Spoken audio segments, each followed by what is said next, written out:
واقعے کا عنوان ہے وہ بچہ کون تھا۔ یہ واقعہ 10 اکتوبر 2000 کا ہے۔ مجھے ریاضی کی کتاب کی ضرورت تھی جو کہ میرے پاس نہیں تھی۔ اگلے دن میرا ریاضی کا ٹیسٹ تھا۔ میں نے امی سے اجازت لی اور اپنے دوست کے گھر چلا گیا تاکہ اس سے کتاب لے آؤں۔ اس کا گھر میرے گھر سے 2 کلومیٹر کے فاصلے پر تھا۔ تقریباً میں شام کے 7 بجے اپنے دوست کے گھر پہنچ گیا۔ جب میں اس کے گھر گیا تو وہ خود بھی تیاری کر رہا تھا، اس لیے میں نے اس کو ساری بات بتائی تو اس نے کہا، تیاری تو مجھے بھی کرنی ہے، تم بھی یہیں تیاری کر لو۔ لہٰذا میں اس کے ساتھ بیٹھ کر تیاری کرنے لگا۔ تیاری کرتے وقت ٹائم کا پتہ نہ چلا۔ جب میں نے مکمل تیاری کر لی تو ٹائم دیکھا تو تقریباً رات کے 12 بج چکے تھے۔ میں نے اپنے دوست سے گھر جانے کی اجازت مانگی تو اس نے کہا، ٹائم کافی ہو گیا ہے، اس لیے تم صبح چلے جانا۔ میں نے اصرار کیا کہ میری امی میرے بغیر نہیں سوتیں، لہٰذا اس نے مجھے گھر جانے کی اجازت دے دی۔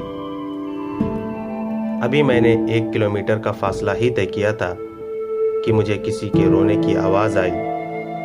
جب میں اس جگہ گیا تو وہاں ایک خوبصورت بچہ رو رہا تھا۔ میں حیران رہ گیا کہ یہ بچہ اس وقت کیا کر رہا ہے۔ مجھے بچے پر بہت ترس آیا۔ میں نے اس کو اپنی گود میں اٹھا لیا۔ ابھی میں تھوڑی ہی دور گیا تھا کہ بچے کا وزن بہت بھاری ہو گیا تو میں نے اس بچے کو نیچے پھینکا۔ جب میں نے اس کو نیچے پھینکا تو اس نے شکلیں بدلنا شروع کر دیں۔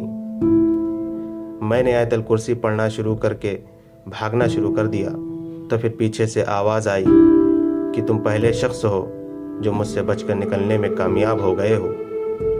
جب میں گھر پہنچا تو بے ہوش ہو گیا۔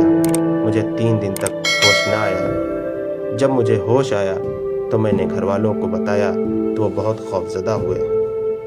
ناظرین اکرام، اس سے ہم کو یہ سیکھ ملتی ہے کہ رات کے وقت کسی کی مدد کرتے وقت بہت غور و فکر کرنا چاہیے، کہیں آپ کسی سازش کا شکار نہ ہو جائیں۔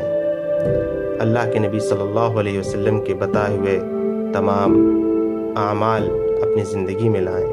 جو جنات سے بچنے کے عمل ہیں، ان سے بھی، شیطان سے بچنے کے عمل ہیں ان سے بھی، اور بھی جتنے اس دنیا میں شرور و فتن ہیں، اللہ کے نبی نے ہر ایک سے بچنے کے وظیفے بتا رکھے ہیں۔ ہم ان کو اپنی زندگی میں لائیں اور عمل کریں۔ اللہ تعالی ہم سب کو عمل کرنے کی توفیق عطا فرمائے، آمین۔ السلام علیکم ورحمۃ اللہ وبرکاتہ۔